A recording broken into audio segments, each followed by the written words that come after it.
mean, I don't think people should even be thinking this that work here. Can we get different questions, like less questiony questions? I mean, these, we feel, are people's real questions, okay? We've got a problem.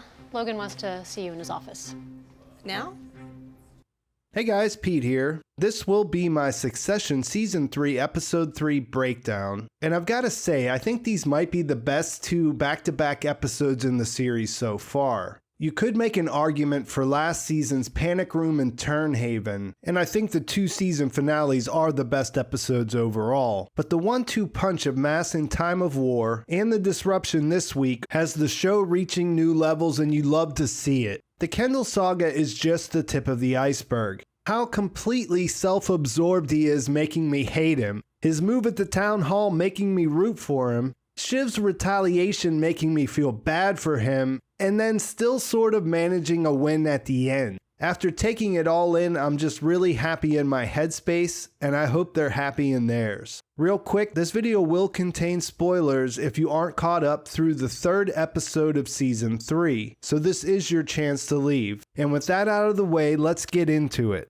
While this is arguably a Kendall-centered episode, after all, he gave his siblings a chance to choose sides and they chose Logan. I think that Shiv was involved in the 3 most interesting exchanges in relation to where things are going. She chose the role of neutralizing Kendall, which led to a one-on-one at a dinner for the Committee for the Protection and Welfare of Journalists of all places. He leads with a half-hearted apology, which opens the door for her to negotiate an outcome that would minimize damage to the company. When she points out that they both have the same aim, and losing the vote being bad for everyone at the shareholder meeting, he sniffs out what she's doing, and says he feels sorry for her, which puts them back where they were at the end of last episode. In response, she throws out, "Or do you not actually give a fuck, and it's all just ego?" And this highlights how interesting Kendall's character is at this point. Of course, there's some truth to it all being about ego, but there's this other layer that we saw in the game of good tweet, bad tweet, and his insisting to try to engage with this new character, Sophie, who's roasting him on her comedy news show. He's being earnest when he says that she loves him. He really believes he's part of the conversation, and on some level, why shouldn't he? When he yells "fuck the patriarchy" unironically, he can overlook how cringeworthy that might be because he thinks he's on the right side of things morally. He misses how cynical that seems to everyone else and thinks that being able to laugh at himself and showing that he gets it gives him a pass. I love how that echoes the corporate damage control line, "we get it." In a way, Kendall's trying to manage the narrative around who he is as a person in the same way that a corporation does. Yeah, of course, it's bad, it's built in, but hey, we can say the right things at the right time, and eventually everyone will move on to something else. What stands out about this back and forth between Kendall and Shiv is just how much the siblings all hedge things around their personal position. At the base level, they're all trying to get approval from Logan, which is more or less impossible. And that leads them to turn on each other at the drop of a hat. The last 2 episodes really underline their inability to get behind each other, and how perfect that is for Logan as a way to manipulate them. I thought Shiv trying to get Connor and Roman to sign on to the letter was a great example of this. The decision becomes a pure binary, help Shiv or protect myself. There's no debate, no discussion that she might be able to change her approach or do things in a different way. There is real aversion to how personal it is and how putting the family business out there is wrong, but the decision seems to be more motivated by a lack of upside for the 2 brothers.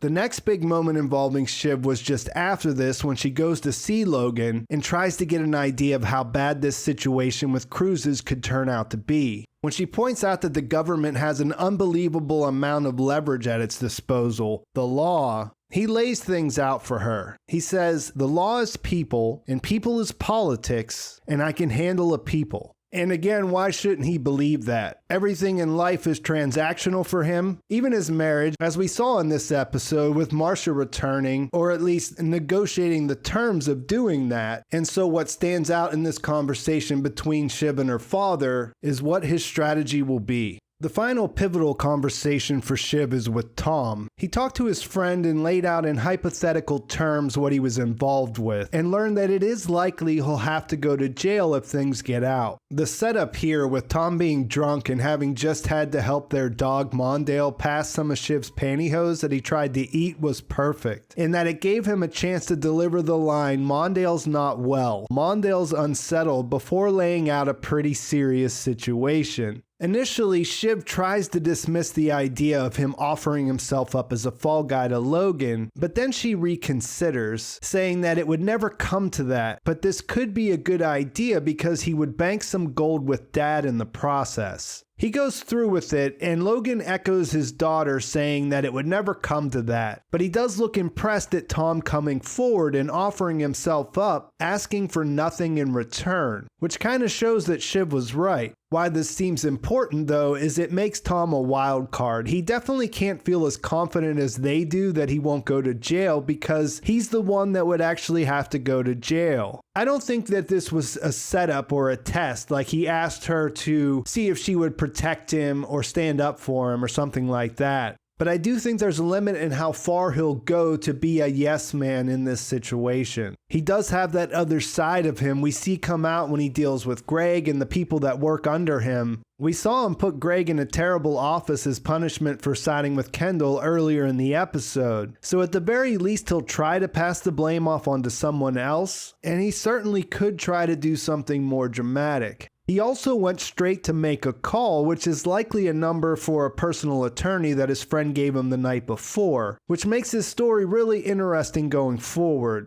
All of that is to say that both Kendall and Logan run into some major problems with their plans. Ken realizes in one way or another that people have a level of accountability that corporations don't have when Shiv's letter goes public. You can see him start to realize this as Comfrey says, "No, I wouldn't say it's nothing, and yeah, but it's not private." At first, he's more concerned about still going on the show, and it doesn't really hit him until he realizes the show won't get on board with not bringing it up. And we see this all play out in this great sequence with him walking down the hall and finding a quiet place to hide. Jeremy Strong kills it here, doing the whole range from manically on top of things to broken and cowed in a minute and a half. And as I mentioned in the opening, you can't help but feel for him a little bit here. On the other side of things, Logan has a meeting with Michelle Ann, the White House aide that Gerri got on the phone in episode 1 when they couldn't get the president. After a heated exchange, she leaves things at, if his news channel were more favorable to the administration, the president would have a better reason to go to bat for Logan. Unfortunately for him, the deputy AG finds out about the meeting, and because Logan already refused to cooperate with a subpoena earlier in the episode, they decide to move on Waystar's offices with a search warrant in hand. With cameras outside recording all those FBI agents arriving, there's really nothing they can do. After being assured by Gerri that these are the people that don't fuck off, Logan's left with no choice but to cooperate, which probably isn't a good situation for him, and we see that reflected in Kendall's face when he gets the news. And that's where things are left. It's all-out war at this point. I don't think there's another way you could describe it. There's still the shareholder meeting coming up, but the FBI's involvement definitely takes things to a different level. And there were a lot of great little moments thrown in there along the way. Greg, who's always been self-conscious of his wrists, bought a $40,000 watch that he thought was broke because he didn't realize he had to wind it. Not sure what his new lawyer would think about that, which is another thing that's going on that we didn't really touch on in this episode. We did get to see Gerri acting in her role as CEO, although there was real concern from Logan that she might be a puppet trying to come to life, and the one decision she made and told Carl to follow through on, he completely undermined. The Nate sighting was of particular interest considering how things have been heading with Tom and Shiv. I don't know about you, but I fully want to see the picture of Connor with a ponytail. And the sequence where the security guard Colin came into Kendall's office and leaned in telling him, "I know you," was pretty heavy considering that he was the one that was involved in the cover-up of Kendall's manslaughter back in the finale of season 1. The Nazi guy who was being protested last season still has a show on the network, and that's why the White House aide was there to be on that, and it's called The Bunker? Okay.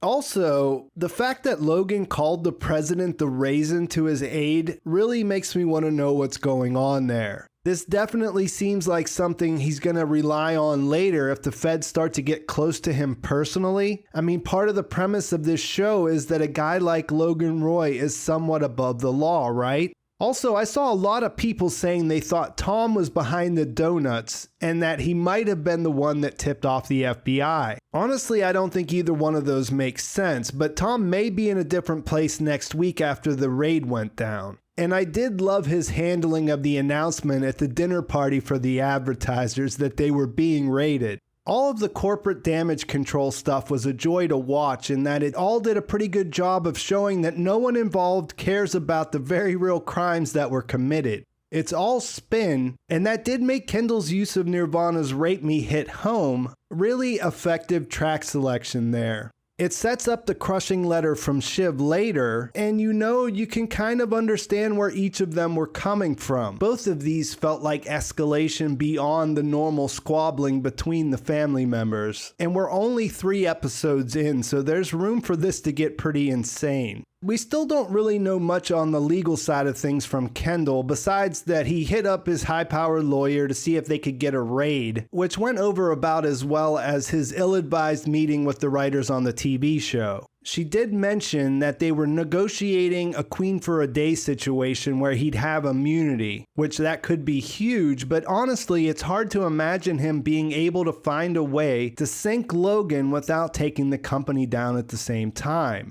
The last thing before I wrap this up was Roman having to co-opt his one happy childhood memory of Connor taking him on a fishing trip to say that it was actually his dad, only to have Logan shit on him in return. It makes you wonder how much of that Roman would be able to weather. It was incredibly harsh, and you had to feel for him a little bit there, but it's still kind of unthinkable that he would go against his dad. But I mean, at the same time, everyone has a breaking point, right? If you look at that along with Shiv probably upping her position by going after Kendall in true killer fashion, Gerri sort of being relegated to a puppet status, you see that there's less room for Roman to feel great about his position after this episode. So it will be fun to see how that develops. And each time I start taking notes for one of these episodes, I start jotting down all these memorable quips, only to reach the point where I realize it's basically all of them. They pack so many into each episode that it's impossible to mention them all. So I think this is a good place to leave things, but do let me know in the comments what your favorite lines from the episode were. Let me know what you thought and where you think things are heading. Please like this video if you enjoyed it. Please subscribe to my channel if you haven't already.